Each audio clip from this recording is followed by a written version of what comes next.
All right, students, so I'm just going to go over the price floor and ceilings homework.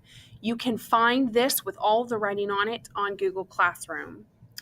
All right, so first of all, you're going to draw in your graph, which you should know how to do at this point. It's your demand and supply lines based on the quantity demanded and quantity supplied for each possible price.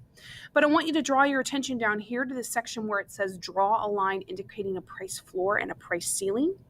So what you're going to do to create a floor is you're literally just going to draw a line at $80 and write floor.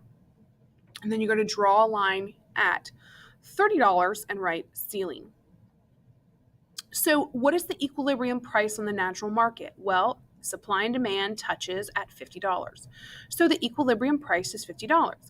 The quantity demanded at the $50 price is 120. You can find that over here too. At the equilibrium price of $50, the quantity demanded and quantity supplied is 120.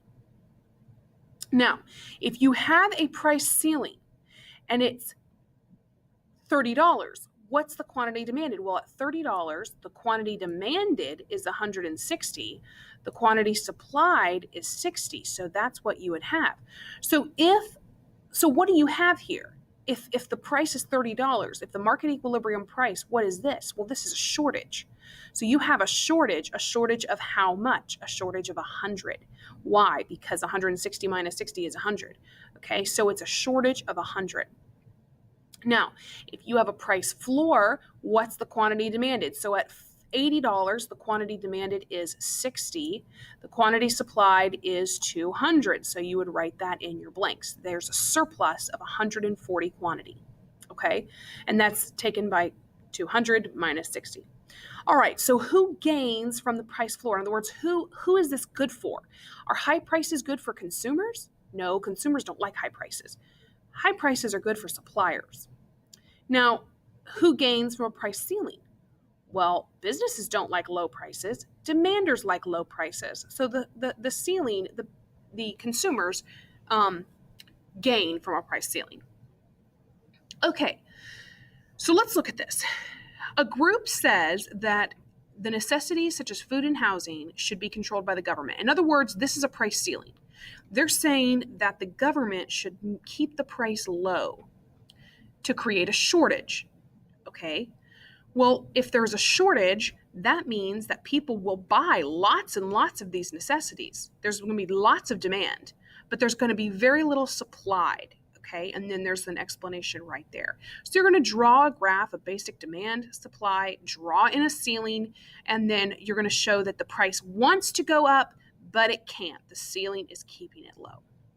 Now, make the assumption that you'll be a college graduate. Now, listen, if you were to graduate college, okay, and the government automatically says that you get to make $50,000, which, by the way, are you going to make that when you graduate college?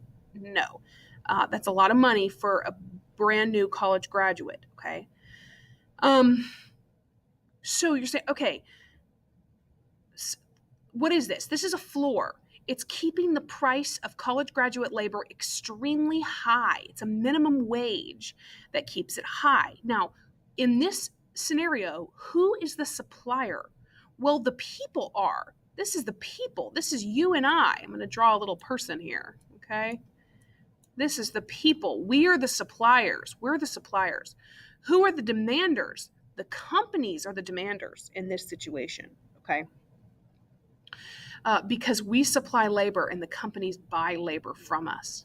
So the minimum wage is an example of a floor, a high price, and it would lead to an increase in unemployment in college graduates. Why?